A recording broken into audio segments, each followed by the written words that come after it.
Halo. Sebelumnya di sini saya dan teman-teman ingin mewawancarai terkait studi kalian bisnis coffee shop Kopo Bumi. Sebelumnya di sini dengan Bang siapa? Ais. Dengan Bang Ais. Izinkan kami mewawancarai Bang Ais ya, Bang. Boleh.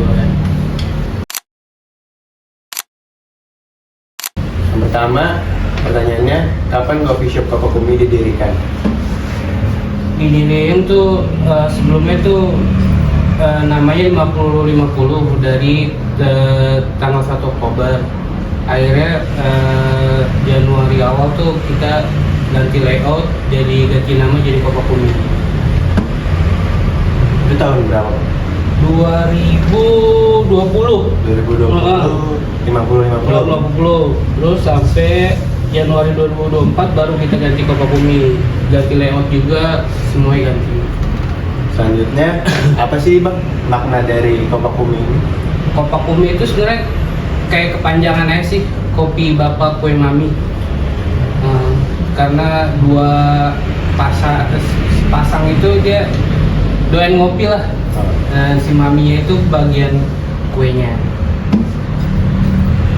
Selanjutnya, apa visi dan tujuan usaha Kopo Bumi ini? Visinya sih kita menyediakan kopi yang serius aja sih. Jadi kalau misalnya di sekitar Beji, jadi nggak perlu jauh-jauh kemana-mana, cukup di sini aja kita udah bisa saji. Pertanyaan selanjutnya, apakah usaha Kopo Bumi ini sudah memiliki NIP? Ada. Apakah sudah memiliki izin usaha? Udah semua. Terus apa kendala dalam mengurus legalitas usahanya? Sebenarnya nggak ada kendala sih kalau untuk itu, selagi semua aspeknya bisa dipenuhi.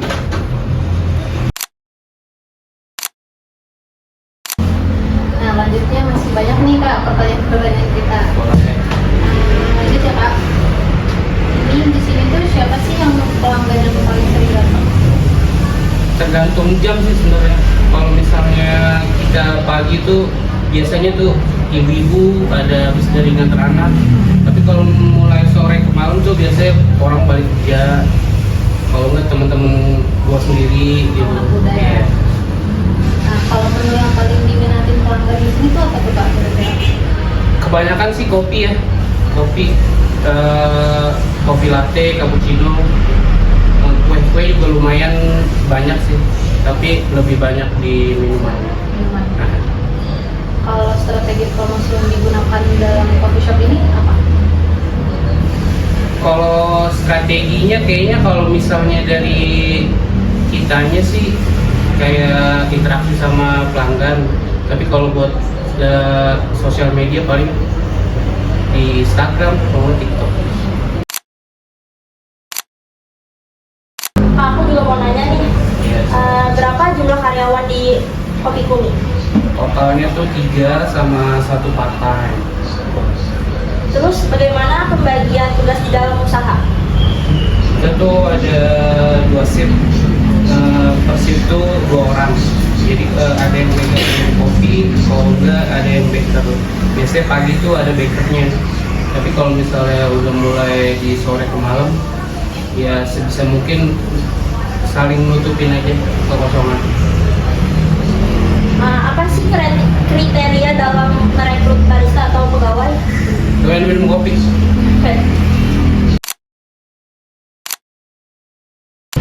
Jadi mesin atau peralatan apa yang digunakan?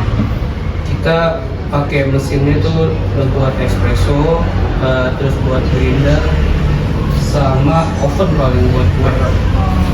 Jadi apakah menggunakan sistem mesin digital? Kita pakai kasir digital. Apakah menerima pembayaran cashless? Kita juga bisa cashless. Ada mesinnya juga. Jadi bagaimana pemanfaatan teknologi dalam operasional usaha? Sebenarnya teknologi buat usaha tuh mempermudah ya, karena di dalamnya tuh selain bisa kita menu absen juga bisa lebih bermudah. Seberapa seberapa penting media sosial dan teknologi digital bagi bisnis coffee shop? Sangat penting ya. Karena kan jangkauan kalau misalnya kita dari mulut ke mulut tuh jangkauannya terlalu pendek ya. Tapi kalau dengan digital dan sosial media tuh bisa dijangkau lebih. Oke Bang, terima kasih banyak sudah menerima kelompok kami untuk diwawancarai. Sama-sama. Sekian wawancara dari kelompok kami tentang Coffee Shop Kopakumi. Selebihnya, mohon maaf kalau ada kata yang salah kepada abangnya. Wassalamualaikum warahmatullahi wabarakatuh.